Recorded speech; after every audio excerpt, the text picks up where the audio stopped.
Hi, boys and girls. Welcome to the library.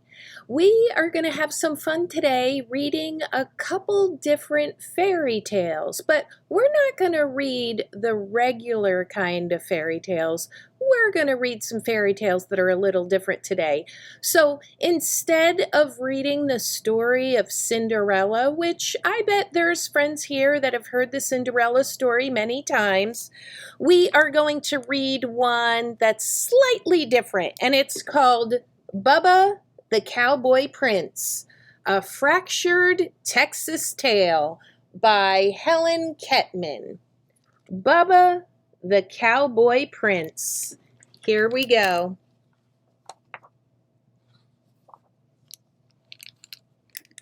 Once, a strapping young feller named Bubba lived on a ranch with his wicked stepdaddy and his hateful and lazy stepbrothers, Dwayne and Milton. Bubba's stepdaddy spoiled Dwayne and Milton to no end. But Bubba worked from sunup to sundown doing the chores of 3 ranch hands. Bubba never complained, though he loved ranching. Dwayne and Milton spent their days sitting on horseback, bossing Bubba around. "Get them doggies along there, Bubba," ordered Dwayne. "Yeah, and watch out for them cow patties," added Milton. "You know how Daddy hates for you to track up the house." Poor Bubba. Now, Ms. Lorene, who lived down the road a piece, was the purtiest and richest gal in the county. She owned the biggest spread west of Brazos, and she loved ranching too. But it was lonesome work, and after a while she decided it was time for some companionship. "I aim to find myself a feller," she said, "one who loves ranching as much as I do, and it won't hurt if he's cute as a cow's ear either." Ms. Lorene decided to throw a ball. She sent invitations to all the ranchers in Texas. Soon the day of the ball arrived. Milton and Dwayne spent all day getting gussied up in their finest duds. Bubba ran hisself ragged waiting on them. "Bubba," shouted Dwayne, "fetch my bolo tie." "Bubba," shouted Milton, "get my boots polished." "Bubba," shouted his wicked stepdaddy, "brush them horses and wash that wagon." By the time Dwayne and Milton and their wicked daddy was ready to go, Bubba was exhausted. Still, as they climbed into the wagon, Bubba asked, "Can you wait for me to get ready? I want to dance with Ms. Lorene, too." Dwayne and Milton and their wicked daddy hooted and hollered. "Why, you're sorrier than a steer in a stockyard," said Dwayne. "Can you imagine Ms. Lorene dancing with the likes of you?" said Milton. "Ms. Lorene won't even wipe the dirt clods off her boots with that raggedy shirt of yours. And you smell more like the cattle than the cattle do."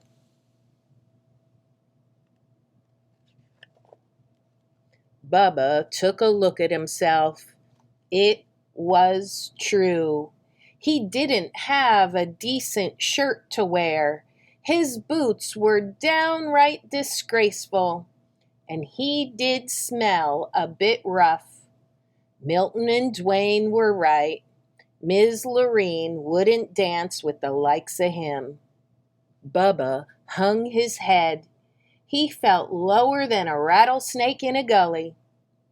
Milton and Dwayne and their wicked daddy went off to the ball.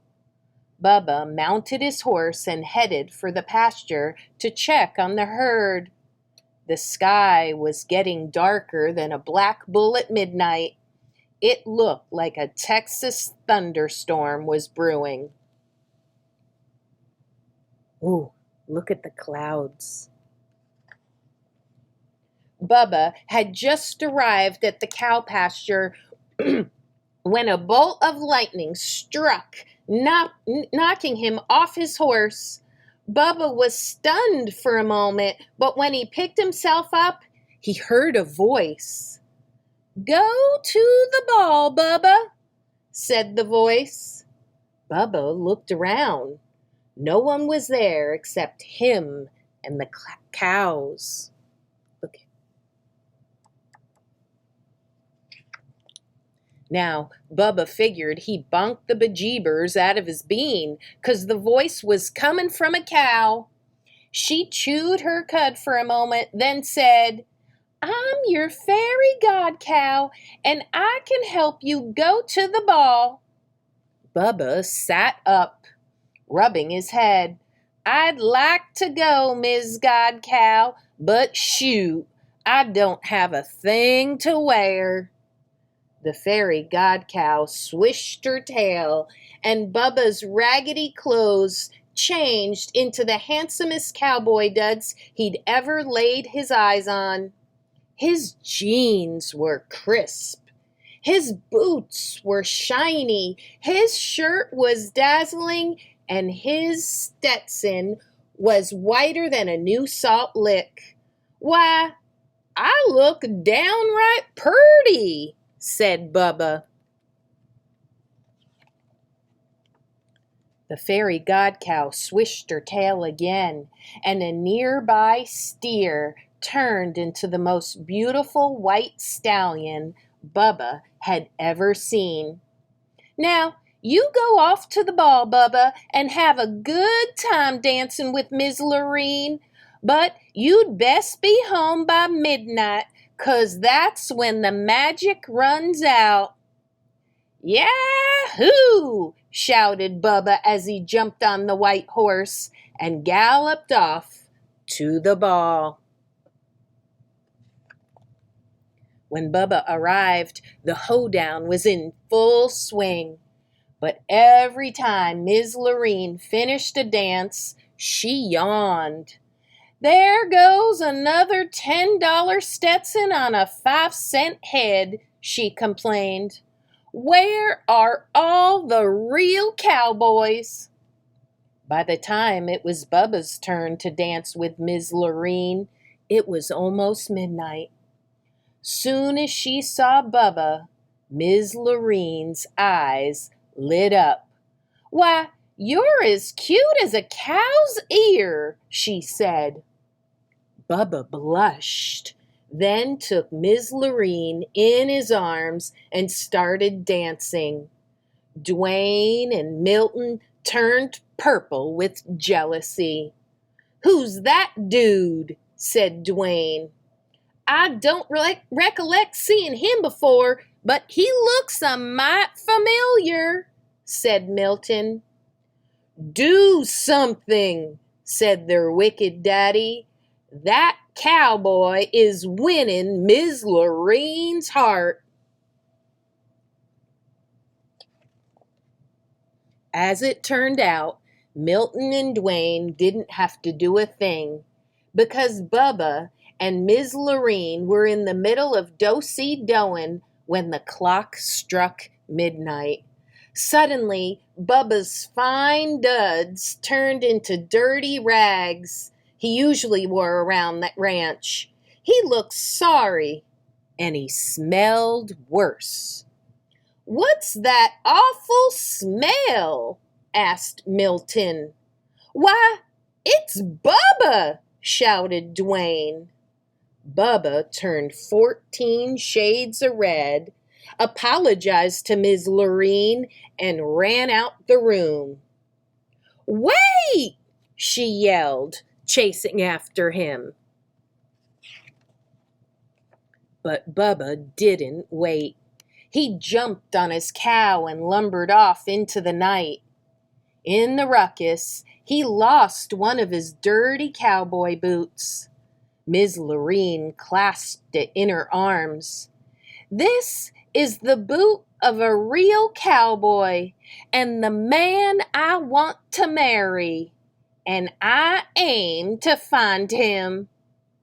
Ms. Lorene went back inside, and though she asked everybody at the ball, nobody knew who the mysterious cowboy was. Nobody except Dwayne and Milton and their wicked daddy, that is. But they weren't talking. The next day, Ms. Lorene went from ranch to ranch looking for the cowboy who owned the boot. When she came to Dwayne and Milton's ranch, both brothers tried on the boot, but it didn't fit. Ms. Lorene had just climbed on her horse to leave when Bubba rode up. He was dirty and sweaty and smelly from working with the cows, and he was only wearing one boot. Ms. Lorene jumped off her horse and ran over to Bubba. "Try this on," she cried. Bubba took his dirty old boot and pulled it on. "Much obliged, ma'am," he said, blushing. It fit perfectly. "You're my prince in cowboy boots," shouted Ms. Lorene. "I'd recognize that smell anywhere. Marry me, cowboy, and help me work my ranch." Dwayne and Milton and their wicked daddy threw chicken fits. But Bubba just smiled, and he and Ms. Lorene rode off into the sunset. They lived happily ever after, roping and cowpoking and getting them doggies along.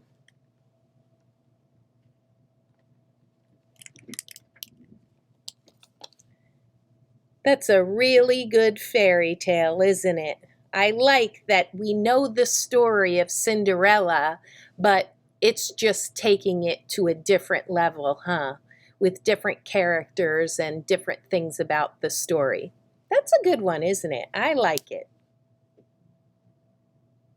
And for the second fairy tale, we are going to read the story, The Three Little Gators. Oh, and this one is also by Helen Kettman.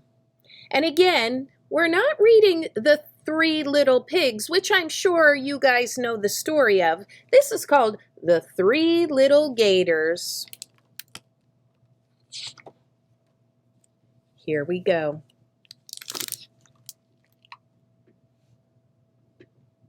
Once, three little gators lived with their mama in an East Texas swamp. One day, Mama said, "It's time you young'uns set out on your own. Make sure you build houses strong enough to keep you safe from big-bottomed boar. Tasty, tender gators are his favorite snack." So the little gators set off. Soon they came upon some rocks. "Aha!" said First Gator. "A house of rocks would be safe. A house of rocks would be safe from big-bottom boar."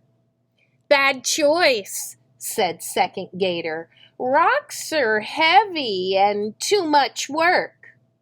"Way too much work," said Third Gator. "Heavy or not, I'll build my house with these rocks." First Gator began rolling rocks into a pile. His brothers waved goodbye and walked on until... plunk! A stick landed on Second Gator's head. He looked up. In the tree above him, Hawk was building a nest. "Aha! I'll build a stick house. That will be easier." "Bad choice," said Third Gator. It's still too much work. Third Gator waved goodbye and walked on until, swoosh, Third Gator came to a river. He stopped to rest on a soft, damp sand along the riverbank. Aha! A house of sand would be the easiest one to build, he said. He pushed the sand into a big pile and dug a tunnel. Then he made a door from branches. Ha! Third Gator laughed. Big Bottom Boar won't even know this is a house. And with that, he crawled in and fell asleep. You guys can predict what's going to happen, right? After a while, Third Gator was awakened by a loud noise. Snurf, snurf, snort, snort. Little Gator, let me in. I smell tender gator skin. Third Gator trembled inside his house, but he called back, Go away, big-bottomed boar. I'll never open up my door. Then I'll wiggle my rump with a bump, bump, bump and smash your house. Big Bottom Boar wiggled his bottom and bumped it against Third Gator's house. Sand flew everywhere. Ooh, that is a silly picture. Third Gator ran faster than a fox after a muskrat. He scrambled through the brambles to Second Gator's house. But it wasn't long before the two little gators heard a loud noise. Snurf, snurf, snort, snort. Little gators, let me in. I smell 2 tender gator skins. Chasing you has made me thinner. I need 2 little gators for my dinner. The 2 little gators shivered at the sound of Big Bottom Boar's raspy voice, but they answered, Go away, Big Bottom Boar. We'll never open up the door. Then I'll wiggle my rump with a bump, bump, bump and smash your house, answered Big Bottom Boar. He wiggled his bottom and bumpity-bumped it against Second Gator's house. Sticks flew everywhere. Second Gator and Third Gator ran faster than snakes after a bullfrog. They rushed through the brush to First Gator's house. You remember what First Gator made his house of, right? But it wasn't long before the 3 gators heard a loud noise. Snurf, snurf, snort, snort. Little gators, let me in. I smell 3 tender gator skins. Chasing you has made me thinner. I need 3 little gators for my dinner. The 3 little gators shook at the sound of Big Bottom Boar's terrible voice, but they called back, We'll never open up the door. Go away, Big Bottom Boar. Then I'll wiggle my rump with a bump, bump, bump and smash your house, answered Big Bottom Boar. He wiggled and bumped and waggled and thumped, but he could not smash First Gator's house. "I'll get you yet," Big Bottom Boar snorted, and he climbed through the roof, up the roof, and squeezed into the chimney. He grunted and wheezed and snorted and sneezed as he inched his way down. But the three little gators were ready for him. "Bad choice," they called.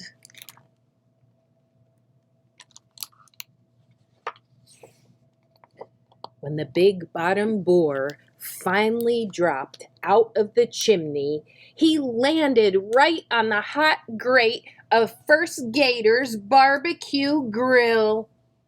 Grill stripes burned on his big bottom, and Big Bottom Boar raced out of the house faster than a thunderbolt. Oh my goodness, look at that picture.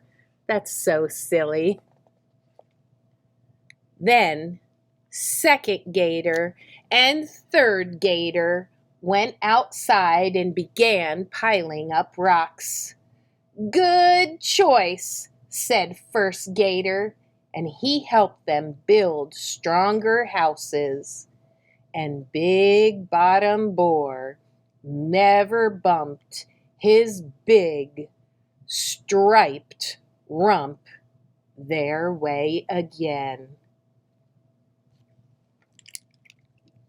The Three Little Gators. That's a good one, isn't it? It looks like the three little gators lived happily ever after, just like Bubba the Cowboy Prince.